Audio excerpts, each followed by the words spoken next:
First of all, I would like to thank the organizers for giving me the opportunity to present our work. Bone is a dynamic tissue that not only provides structural and mechanical support, but serves also our body as repository for ions that are utilized to maintain serum ion homeostasis.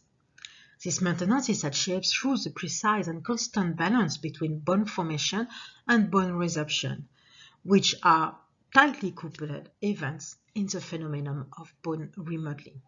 Indeed, bone is a living tissue that changes constantly, with bits of old bone being removed, which is the role of osteoclast, um, which digest old bone or damaged bone, and replaced by the new bone, which is the role of osteoblasts that form this new bone.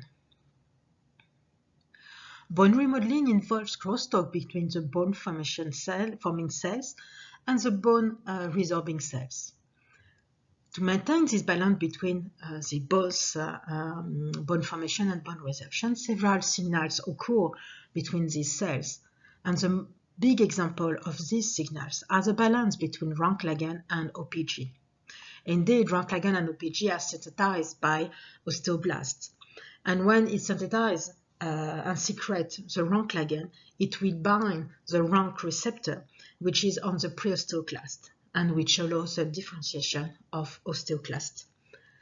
At the inverse, osteoblasts can block this differentiation by producing OPG, which is a decoy and which will bind rank receptor but not allow the signaling and the osteoclastogenesis.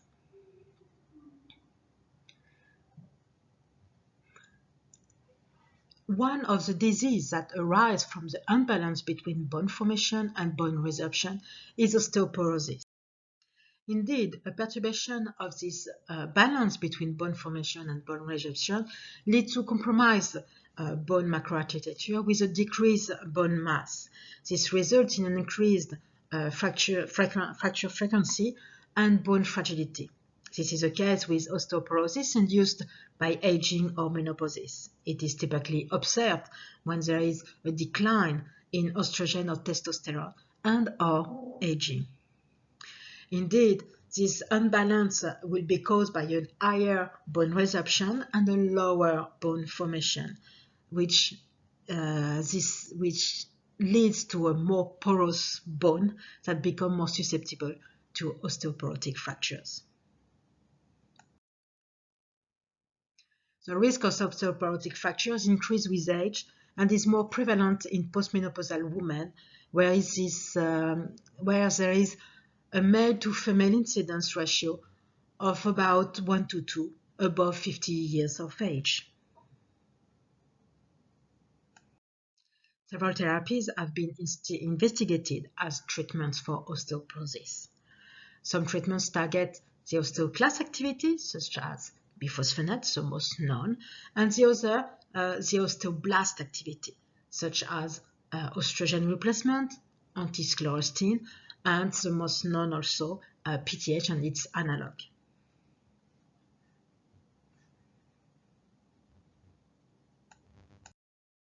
So before beginning a treatment, an osteoanabolic treatment, PTH was well known as a regulator of serum calcium homeostasis and promotes bone resorption to maintain strict levels of serum calcium. But preclinical studies reveal that the periodicity and the length of PTH treatment renders it catabolic through a continuous infusion or anabolic through intermittent or pulsative administration. Trials show that PTH was able to increase spine and femoral bone mineral density in postmenopausal women. These efforts lead to PTH or teriparatide to become the first FDA-approved osteoanabolic therapy on the market. However, longitudinal studies in rats show that the prolonged PTH use lead to increased in osteosarcoma, and PTH was given a black box warning label. Also, since PTH concomitant stimulate bone resorption and formation, Over time, the increase in resorption markers progressively blunts the anabolic effect of PTH or teriparatide, thus creating an anabolic window. Taking together this rounded of search for alternative osteoanabolic therapy, which lead to the synthesis of abaloparatide. Abaloparatide is a synthetic peptide analog of PTHrP-1236. PTHrP was initially investigated as a potential new osteoanabolic treatment for osteoporosis in the early 20th century. But 20 to 40 times higher doses were necessary to match the efficiency of PTH, and the higher doses lead to hypercalcemia. So modifications on PTHrP were made to create abaloparatide. All these three peptides, meaning PTH, PTHrP, and abaloparatide, bind the same family B GPRC receptor called PTHR1. It was determined in vitro and in vivo that the majority of PTH actions on PTHR1 receptor lie downstream of the G-alpha-S, cyclic AMP and PKS signaling axis.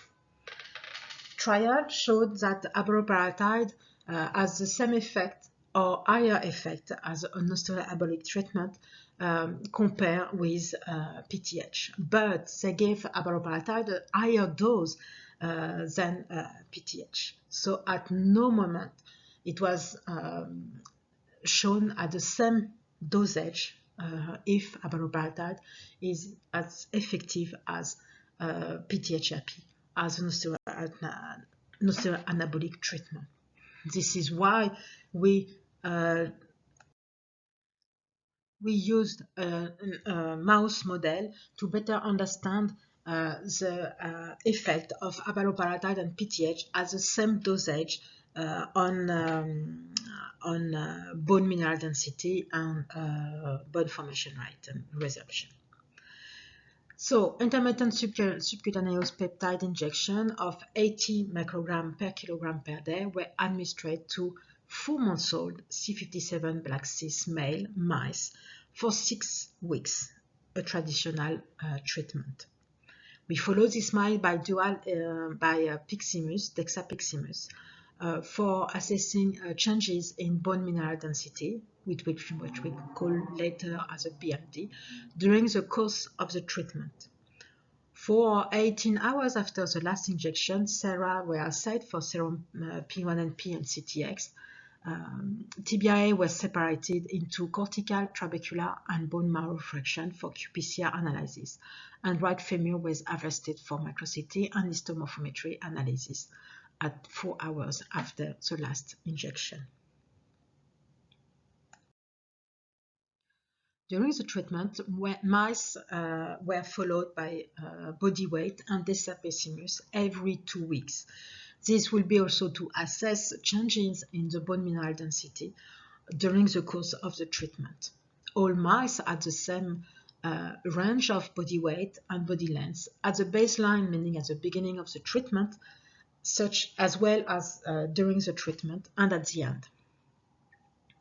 Interestingly, PTHrP, which you see in pink, at 80 micrograms per kilogram per day, had no effect on bone mineral density at any site, meaning on the whole body, on femurs, and on tibia. In contrast, PTH and abaloparatide similarly improve the bone mineral density in the whole body at the end of the treatment, in femurs at the end of the treatment, and in tibia at the beginning at 4 weeks after the treatment, and continue at 6 weeks after the treatment.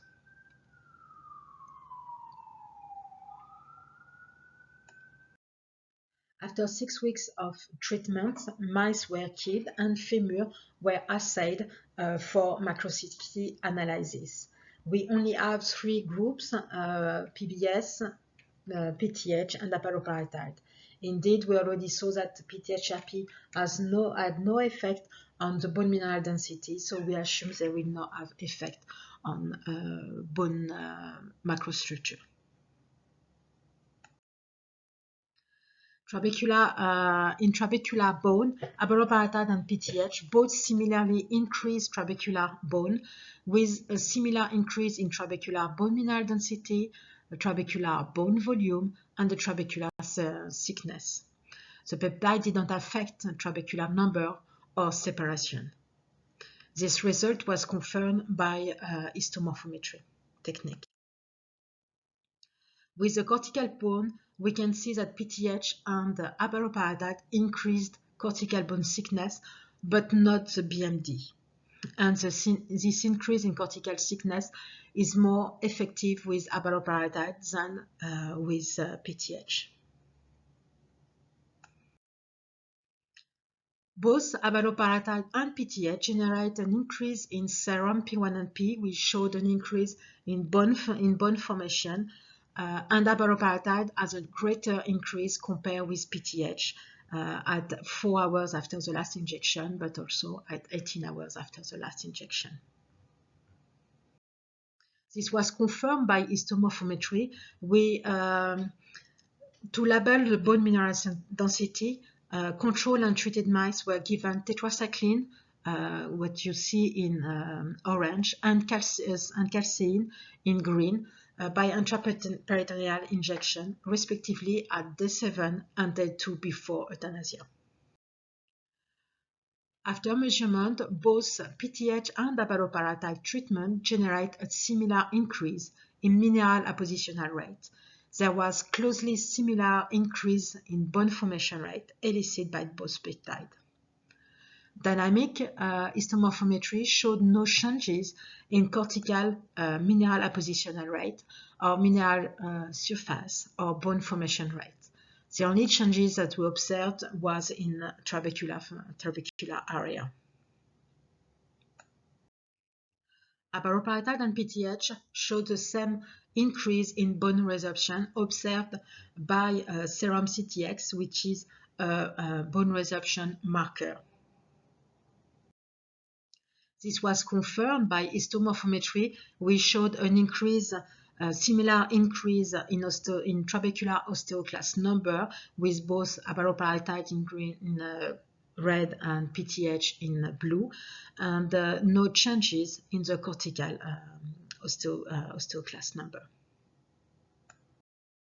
So in our study, at the same dosage, which was 80 microgram per kilogram per day, we observed that PTH and abaloparatide elicit the same bone effect with the same increase in bone mineral density at all sites, the same increase in bone volume, trabecular bone volume, trabecular thickness, a cortical thickness, which was more important with abaloparatide, an increase in bone formation, but also an increase in bone resorption. So to conclude this study, we can say that in our model, and at the same dosage, abaloparatide is as effective an osteoanabolic as PTH. I would like to thank our lab with my mentor, Dr. Nicola Partridge, our students who are involved in our studies, and our lab members. I would like also to thank the NYU College of Dentistry course, which are a Macrocity core and the histomorphometry core. And this project was funded by several NIH grants. And I would like to thank you for your attention.